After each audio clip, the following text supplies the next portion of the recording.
السلام علیکم ناظرین، امید ہے آپ خیریت سے ہوں گے. اور تھوڑے نال میں کہڑیاں گلاں کرنا، اصل میں گلاں تو بہت ساری ہیں، بہت سارے ایشوز ہیں. صبح کے ٹائم میں کچھ سوچتا ہوں لیکن شام تک صورتحال ہی بدل چکی ہوتی ہے، نقشہ بدل چکا ہوتا ہے. انفارچونیٹلی یہ کوئی خوشی کی خبر نہیں ہے ویسے، جتنی ہماری انسٹیبلٹی ہے کوئی بات ہوتی نہیں ہے، ساری پالیٹکس پہ باتیں چل رہی ہوتی ہیں.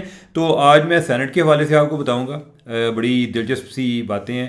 اور دوسرا جو ہے وہ جو ججز کو لیٹر آیا ہے، ان کے بڑے تھریٹننگ قسم کے لیٹر آئے ہیں. کس جج کو پاؤڈر انہوں نے کس کو بھیجا ہے، اور یہ مقصد ہے کیا، ان کے کیوں بھیجے گئے ہیں. اور آخری بات جو ہے بشرا بی بی جو ہے عمران خان نے کہہ رہی کہ انہوں نے بھی کوئی زہر دیتا گیا ہے. تو یہ تین ایشوز پر ہم بات کریں گے. تو بات کو میں ویسے ہی آگے بڑھا دیتا ہوں.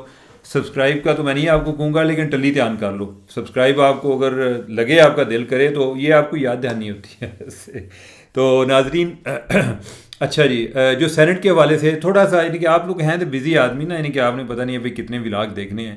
تو تھوڑے ذرا نالج واسطے کہ نالج بھی ہے، آپ کو پتہ ہے، ذرا یاد دہانی کہ اوور آل جو سینٹ کی 96 سیٹیں ہوتی ہیں. پہلے 104 تھیں، فاٹا ختم ہو گیا، اب 96 سیٹیں ہو گئی ہیں. ہر صوبے کی جو ہیں 23 سیٹیں ہیں. 4 جو ہیں وہ اسلام آباد کی ہیں. اور اس میں جو جنرل سیٹس ہوتی ہیں، پھر جو ہے وہ کوئی مخصوص نشستیں ہوتی ہیں جس میں ٹیکنوکریٹس ہوتے ہیں، جس میں خواتین آتی ہیں، اور مائنارٹی سیٹس ہوتی ہیں. اور ادھر ادھر طریقہ ہے نا ذرا اس کو الیکشن کا، یہ ذرا تھوڑا سا عام الیکشن کی طرح تو نہیں ہوتا نا، کہ جس نے سب سے زیادہ ووٹ لے لیے. اس میں کوئی 2-3 طریقے ہوتے ہیں. یعنی کہ ایک تو یہ ہوتا ہے کہ جو مثلا اگر کوئی جنرل سیٹ پہ کھڑا ہے تو جنرل سیٹ پہ جتنے بھی کینڈیڈیٹ ہیں سب کے نام جو ہیں لکھے ہوتے ہیں. اب یہ ہے کہ جماعتیں اپنے لوگوں کو کہتی ہیں کہ تو فلانے نو ٹیک کرنا ہے، تو فلانے نو ٹیک کرنا ہے، یا آپ نے اپنی جو پریارٹی دینی ہے کہ بھئی میرا نمبر 1 کیڑا ہے، نمبر 2 کیڑا ہے، نمبر 3 کیڑا ہے. پھر جب ان کی آگے کاؤنٹنگ ہوتی ہے، پہلے ایک تو سب کو اکٹھا ان کی کاؤنٹنگ کر لیتے ہیں.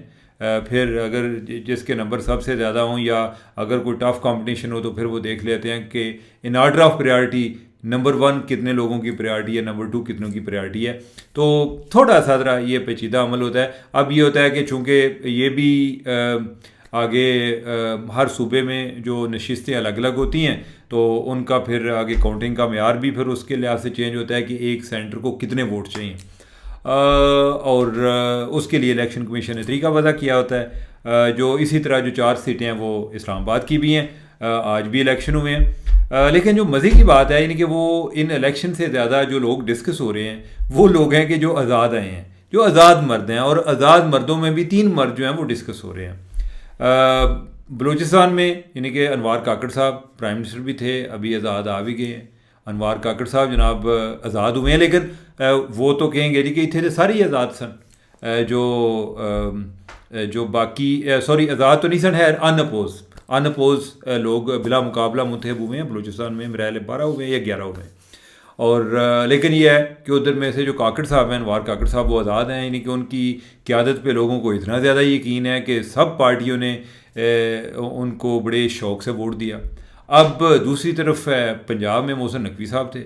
محسن نقوی صاحب جو ہیں وہ جب گئے کاغذات نامزدگی جمع کرانے، تو انہوں نے نال کاف لیگ بھی، نون لیگ بھی، پیپلز پارٹی بھی، تحریک استحکام بھی، ہر ایک نے کہا جی کہ اس امیدوار کی قیادت کو ہم انڈورس کرتے ہیں.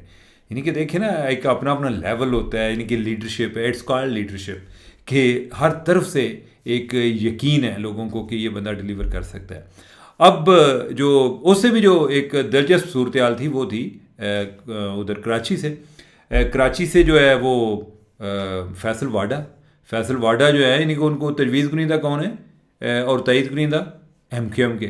اچھا، جو پیپلز پارٹی ہے اس کے لوگ کل رات تک وہ کہہ رہے تھے جی کہ ساڈا جو ہے نا ایک طرح کا اعلان لا تعلقی کے ٹویٹ کر رہے تھے کہ ہمارا فیصل واڈا کے ساتھ تعلق نہیں ہے. آج صبح دیکھا جی کہ ان کے لوگ جا کے ووٹ ڈال رہے ہیں. میں کسی کا انٹرویو دیکھ رہا تھا جیو پہ ہی، وہ انہوں نے پوچھا جی کہ بھئی انہوں نے کیوں ووٹ پا گیا. انہوں نے کہا جی بس کہہ دیتا ہے لیڈرشپ نے کہہ دیتا سی ووٹ پا کے آئے ہیں. ایم کے کسی بندے کو پوچھا، اس نے کہا جی کہ یہ ہماری پارٹی کا نہیں ہے، لیکن ہمیں پتہ ہے کہ کسی نہ کسی موقع پہ کسی نہ کسی جگہ پہ یہ ہمیں سپورٹ کرے گا. تو بیسیکلی ناظرین یہ ہے کہ کھلے الفاظ میں یہ جو آزاد مرد ہیں بیسیکلی یہ ایک طرح کے اسٹیبلشمنٹ کے نام ہی نہیں تھے، کہ اسٹیبلشمنٹ نے ان کو مقرر کیا تھا کہ یہ بندے ہمارے جو ہے نا وہ آنے چاہیے.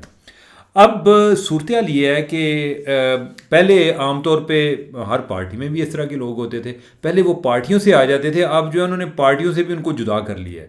انہوں نے کیا ہے کہ ایڈ آزاد نے نا ساڈے، یعنی کہ ان کا کسی پارٹی کے ساتھ تعلق نہیں ہے، لیکن ساری پارٹیوں کا ان پہ اعتماد کرنا جو ہے وہ ضروری ہے، ان کو ووٹ دینا وہ ضروری ہے، تاکہ کل اگر انہوں نے ہمارے لیے آواز اٹھاتے ہیں تو کوئی پارٹی مخالف ہوئی ہو تو وہ یہ نہ کہ اوے تو ساری پارٹی کا ان کو کچھ شو کا نوٹس بھی جاری نہ کر دے، یہ بھی ہو سکتا ہے. باقی یہ ہے کہ کوئی شاید مسئلہ یہ بھی ہو سکتا ہے کہ انہوں کا کوئی پلیکھا نہ رہے، یہ کلیئر ہونا چاہیے، crystal clear, black and white, کہ یہ ہمارے بندے ہیں. اب یہ ہے کہ کئی لوگوں کا خیال ہے کہ یار یہ کیا کوئی اسٹیبلشمنٹ نے کوئی اپنا کوئی نشستوں کا سسٹم تو نہیں بنا دیا کہ انہوں نے اپنی پارلیمنٹ میں کوئی الگ سے نشستیں بنانی ہیں. تو بظاہر یہ ہے کہ معاملہ تو ادھر ہی جا رہا ہے، نہیں کہ اس کا باقاعدہ اعلان کیا جائے. اس کے لیے آئین میں ترمیم کرنی پڑے گی کہ جو ہے اسٹیبلشمنٹ کو اتنی نشستیں جو ہیں وہ ملٹری کی ہوں گی. اور باقی کثر تو کوئی نہیں رہے گی، کام تو صرف شروع ہے. ایک جس طرح ہماری انفارمل اکانومی ہے، اسی طرح جو ہے ہماری ایک انفارمل جو ہے نا ایک پولیٹیکل افیئر جو ہیں وہ بھی اسی طریقے سے چل رہی ہوتی ہے. اور ویسے بائی دا وے اس طرح کا سسٹم پہلے سے موجود ہے، کدھر ہے؟ میانمار میں. میانمار میں 1962 سے فوج حکمران ہے، اور 2008 میں جا کے انہوں نے حکمرانی اپنے آپ کو وڈرا کیا. آگے کو جو جمہوری طاقتیں ہیں، بیچارے جمہوری طاقتیں انہوں نے پلے کی رہ گیا ہونا اتنی دیر بعد، تو ان کو چانس دیا. لیکن یہ ہے کہ انہوں نے آئین بھی بنایا، اور آئین میں انہوں نے 25% سیٹیں خود رکھ لی. کتنی؟ 25%. کہ کوئی ایسی اس میں اب وہ ادھر ملٹری کی مرضی کے بغیر آئینی ترمیم بھی نہیں ہو سکتی. اور ان سیٹوں پہ کون آتا ہے؟ یعنی کہ ان کا جو آرمی چیف ہے وہ بندے منتخب کرتا ہے. منتخب کیا کرتا ہے؟ نامزد کرتا ہے کہ یہ ہمارے بندے جو ہے نا یہ پارلیمنٹ میں ہوں گے. یعنی کہ وہ الیکشن میں نہیں جاتے، یعنی کہ انہوں نے وہ ایک نامزدگی کے ذریعے وہ لوگ آتے ہیں، یعنی مخصوص نشستیں کہہ لو. اور اس میں میجر جنرل، کوئی 2 بریگیڈیئر، کوئی 4 کرنل، اور اس طرح کے اور لوگ. اور ادھر بھی جو ہے نا ایئر فورس اور نیوی کے ساتھ وہی جو ہے نا ایک ستیلے بھائیوں والا سلوک. ان کو سیٹیں کم ملتی ہیں، کوٹا ان کا کم ہے، زیادہ جو ہے وہ آرمی سے ہوتا ہے. تو آرمی ابھی بھی کوئی ریسنٹلی بھی کوئی ایک طرح کی کوئی ایک موو آئی جی کہ آرمی کا کوٹا ختم کیا جائے، لیکن وہ کس طرح ختم ہو، یعنی کہ اتنی جلدی تو ختم نہیں ہو سکتا. ایک تو ان کے 25% تو لوگ آلریڈی ہے، یعنی کہ ان کے باقاعدہ لوگ جو افسران ہیں وہ لیجسلیشن میں اپنے بل پیش کرتے ہیں، یعنی باقاعدہ وہ ٹرین ہو جاتے ہیں کہ یعنی کہ ابھی آپ نے پارلیمنٹ کو چلانا کس طریقے سے ہے. اور ادھر بھی جو فوج ہے یعنی کہ کافی کاروباری معاملات میں بھی الحمدللہ وہ کافی ہیں. جو مائن کا بزنس ہے، معدنیات کا، وہ بھی انہی کے پاس ہے سارا، اور سیاست بھی انہی کے پاس ہے، وہ کر رہے ہیں. تو ابھی جو ہے ادھر بھی مجھے لگ رہا ہے کہ کچھ سسٹم ہم ادھر ہی جا رہے ہیں، کہ کیا پتا کہ آنے والے دور میں آج کسی نے خواب دیکھا ہو کہ I dream of a day when army has 25% seats in the parliament. تو یہ ہو بھی سکتا ہے کہ آرمی ول ہیو 25% سیٹس. تو مے بی یعنی لیٹ سی کہ ابھی تو خیر جو باقاعدہ کلیئرٹی کے ساتھ جو ان کے نامنی ہیں ان کو تو ایک ملتی ہے. اور ویسے ایک لحاظ سے بہتر بھی ہے کہ بجائے اس کے کہ کوئی بندہ چھپ چھپ کے بظاہر کسی سیاسی پارٹی کا ہوئے تھے لیکن رلیا کسی دے نال ہوئے کسی اور دے نال، تو یہ کلیئرٹی ہے. یعنی کہ میرا خیال ہے کہ اس کو اچھی ہے یا بری ہے، نہیں پہ نہیں کہ یہ مجھے نہیں پتہ لگتا یہ خوشی کی بات ہے یا افسوس کی بات ہے. لیکن آئے دن انفارچونیٹلی ہم کوئی پیچھے کی طرف جا رہے ہیں بجائے کہ کوئی آگے کی طرف ہم بڑھ سکیں. تو ناظرین، دوسرا جو ہمارا ایشو ہے وہ ججز کے حوالے سے ہے. ججز کو آج یہ بڑی ایک تھریٹنگ چیز ہے کہ ججز کو تھریٹنگ دمکی امیز لیٹر آئے ہیں. وہ جڑے نہیں ہوتے جڑے وہ جڑا ہوتا ہے کہ کوئی کتنے وولٹ کا خطرہ، اور جس طرح وہ کوئی ہڈیاں نہیں بنی ہیں، یعنی کوئی اس طرح کی خوفناک قسم کی تصویریں وہ ان کو بھیجی گئی ہیں. اور ایک جج صاحب جو ہے ان کو پاؤڈر بھی بھیجا گیا ہے کچھ صفوف نما. اور وہ کون سے جج ہیں؟ یعنی کہ وہ بقول ثاقب بشیر کے وہ ہیں، کیا نام ہے ان کا، جو جسٹس میاں گل اورنگزیب. اور میاں گل اورنگزیب جو ہے انہوں نے لیٹر میں کوئی سگنیٹری بھی نہیں ہے، یعنی کہ انہوں نے سائن بھی نہیں کیے ہوئے. وہ لیٹر جو 6 ججز نے بھیجا ہوا ہے اس میں بھی نہیں آتے، ان کو پاؤڈر بھیجا گیا. اب یہ ہے کہ بھیجنے والے نے ایک تو یہ کوشش کی ہے کہ کوئی جج جو ہے نا وہ ہتک نہ محسوس کرے، یعنی کہ وہ انسلٹ نہ فیل کرے. بعض کا آتا ہے نا کہ وہ 6 کو بھیج دیتے تو دوسرے جو ہے وہ پھر اور مشکوک ہو جاتے. انہوں نے سب کو بھیجا، بلکہ جو پاؤڈر ہے وہ ان کو بھیج دیا کہ جن کے سائن بھی نہیں ہے. ٹھیک ہے. ویسے by the way I have great regard for میاں گل اورنگزیب، یعنی کہ میں ان کے بارے میں میں ان کو ذاتی طور پہ نہیں جانتا، لیکن یہ ہے کہ ان کے جو اوور آل فیصلے ہیں مجھے کوئی ایسا خاص رف ٹلٹ نظر نہیں آتا بظاہر ذرا ایک ان کے ایکشن بڑے کنٹرولڈ ہوتے ہیں لیکن بڑے میئرڈ طریقے سے وہ ایکٹ کرتے ہیں. تو ان کو صفوف گیا ان کا جو کوئی تھا بندہ, اس نے کوئی چیک کیا, اس کو کوئی چکر آنے شروع ہو گئے. باقی جو ہے ان کو سب کو تھریٹنگ لیٹر آئے ہیں. اب ہو کیا رہا ہے, یعنی کہ مجھے سمجھ نہیں لگ رہی. ایک تو یہ ہے کہ یہ انتہائی بدنصیبی کی بات ہے, ہم دوبارہ ایک محاذرے کی طرف جا رہے ہیں. اچھا, یہ محاذرے ہو بھی کیوں رہی ہے؟ ایک تو یہ ہے کہ 18ویں ترمیم کے بعد اب مارشل وغیرہ نہیں لگ سکتا, ایٹ لیسٹ, یعنی کہ ہو سکتا ہے کہ میرا زوم ہو, لیکن مجھے نہیں لگتا کہ 18ویں ترمیم کے بعد مارشل لا لگ سکتا ہے. وہ کیوں نہیں لگ سکتا؟ اس کی وجہ یہ ہے کہ اب اگر کوئی جج بھی مارشل لا کو ویلیڈیٹ کرے گا تو اس پر بھی آرٹیکل 6 لگے گا. تو لہٰذا اب یہ صرف جرنیلوں کا معاملہ نہیں ہے, ججز کا بھی ہے. تو اب یہ کام مشکل ہو گیا ہے. اب جب مارشل لا نہیں لگے گا تو پھر یہ ہائبرڈ رجیم ہی چلے گا. اب لڑائیاں جب ہوں گی, جب ان کو ججز پر اعتراض ہوتا ہے, وہ کہتے ہیں جی 9 مئی کے معاملے تھے بڑے, انہوں پرواہ کو نہیں ہوتی کہ سارے نال اتنی زیادتی ہوئی ہے, اور جج نے بڑا یعنی کہ اس کو ایزی لیتے ہیں. اپنے جو ہے ان کی کوئی دیوار بھی پھلانگ دے تو اس پہ توہین عدالت لگا دیتے ہیں, یا دوسرے لوگوں کے حقوق یاد آتے ہیں, ہمارے نہیں آتے. اب جو ہے تب سے محاذرے چل رہی ہے. یہ جو ہیں ججز ریلیف دے رہے ہوتے ہیں, وہ ان کو بندوں کو دوبارہ ایم پی او کے تحت یا فلاں کے تحت پکڑ لیتے ہیں.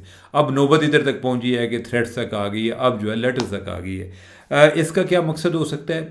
2 چیزیں ہوئی ہیں. ایک تو یہ ہے کہ آپ کے نالج میں ہے کہ آج جو جب یہ واقعہ ہوا ہے تو انہوں نے پولیس کو بھی بلا لیا ہے ہائی کورٹ نے. دوسرا یہ ہے کہ وہ پولیس کو کمپلین بھی درج کرائی ہے.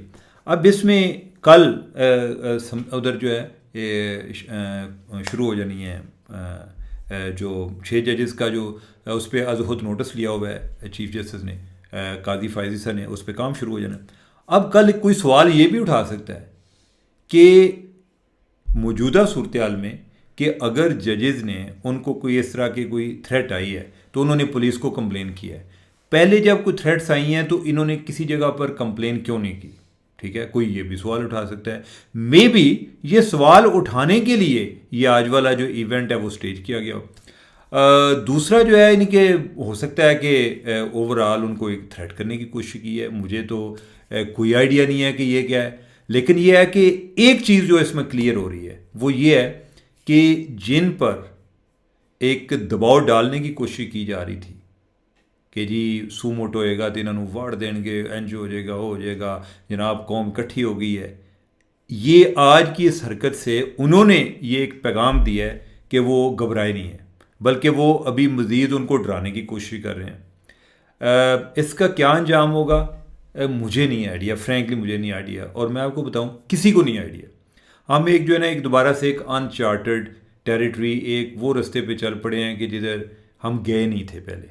یہ بھی آئے دن ہمارے ہاں جو ہے نا نئے نئے تجربات ہوتے ہیں, جو کہ بڑی ایک بد نصیبی کی بات ہے. اور یہ جو پاؤڈر والی بات ہے, اس سے آج اتفاق سے میں آج اخبار میں خبر پڑھ رہا تھا کہ ایک کوئی خبر ہوانہ سنڈروم کے حوالے سے چل رہی تھی. ہوانہ سنڈروم کیا ہے؟ ہوانہ جو ہے کیوبا کا کیپٹل ہے, اور ادھر کوئی 2016 کی بات ہے کہ کوئی جو یو ایس ڈپلومیٹس ہیں ان کو کوئی چیز کوئی پتہ نہیں انرجی ویوز تھیں یا کیا کو ان کی کوئی وہ ٹرانسمٹ ہوئیں, اور اس کے بعد جو ہے یعنی کہ ایک دے کن بجنا شروع ہو گئے. دوسرا جو ہے یعنی کہ اس کو کوئی دماغی طور پہ متاثر ہو گیا, کسی کی آنکھوں کا مسئلہ بن گیا.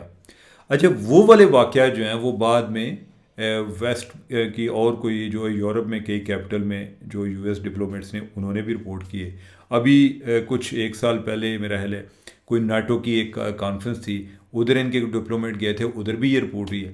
اب جو ہے وہ رپورٹ یہ آ رہی تھی کہ جو امریکہ ہے, جو رشیا ہے, وہ اس میں وہ اس طرح کے کام کرتے ہیں. انہوں نے اس طرح کے کوئی جو ویوز ہیں وہ کسی اور جگہ پر بھی استعمال کیے ہیں. اللہ دیا اللہ جانے, لیکن یہ بڑی ایک عجیب سی بات ہے, ڈینجرس بات ہے. رشیا والے جو ہیں وہ اس چیز کو ڈینائی کر رہے ہیں.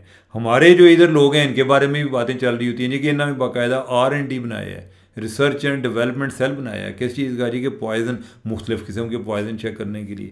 اور بھائی یعنی کہ پتہ نہیں ہم کس طرح کے معاملات میں پڑ گئے ہیں. اور آج بشرا بی بی جو ہے انہوں نے بھی, عمران خان نے کہا جی کہ بشرا بی بی جو ہے لگتا ہے ان کو بھی زہر دیا گیا ہے. وہ ساتھ یہ بات چل رہی ہے جی کہ ان کو کوئی جو وہ ٹوائلٹ کلینر ہوتا ہے اس کے کوئی جو ہیں ڈرافٹس جو ہیں وہ پتہ نہیں ان کے کھانے میں ڈالے گئے یا کیا ہوا, تو جو ہے ان کو کوئی زبان پر کوئی زخم بن گئے, کوئی جسم کے باقی حصوں پر کوئی زخم بن گئے.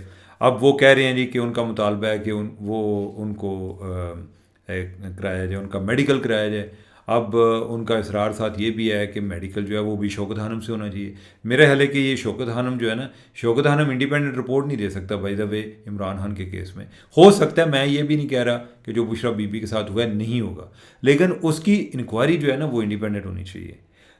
باقی اس کے ساتھ ہی اگر میں ہائی کورٹ کی بات کروں تو جو اس طرح کی وارداتیں ہو رہی ہیں، یہ ججز کو جس طریقے سے دھمکی امیز قسم کے لیٹر جا رہے ہیں، پاؤڈر بھیجے جا رہے ہیں، تو اس سے اوورآل جو بھی کر رہے ہیں ان کی نیک نامی میں اضافہ نہیں ہو رہا. ٹھیک ہے. اور معاملہ یعنی کہ میں کہتا ہوں کہ اگر اسٹیبلشمنٹ اس میں انوالو نہیں بھی ہے تو یہ کھرا پھر ان کی طرف جائے گا، الزام پھر ان کی طرف جائے گا. اگر آپ کہیں یا وہ کسی جگہ قرآن بھی ٹھا دیں، لوگوں نے نہیں ماننا، انہیں کہنا انہیں تو علاوہ اور کون ہوتا ہے. اور آج جو یعنی کہ جس کے ذریعے بھیجا گیا وہ خاتون ہے، جس نے لیٹر بھیجے ہیں، جس نے پاؤڈر بھیجا ہے، جی یعنی کہ وہ نام ریشم ہے. بھائی ریشم کون ہے؟ ٹھیک ہے، ریشم نے اپنا کوئی ڈریس بھی نہیں دیا، پتہ نہیں کدھر رہتی ہے، کوئی نامعلوم قسم کی ہے، یعنی کہ کوئی ایسی خلائی مخلوق ہے کہ جس کا کوئی ڈریس نہیں. تو اینی وے یعنی کہ یہ کوئی ایسی they are not fun talk, یہ بڑی ایک سنجیدہ گفتگو ہے اور بڑا ایک جو ہے نا ایک دل دہلا دینے والی یہ جو چیزیں ہو رہی ہیں، اس سے ہم کو بہتری کے رستے پر گامزن نہیں ہے. تو ناظرین، مجھے دیں اجازت. اللہ حافظ.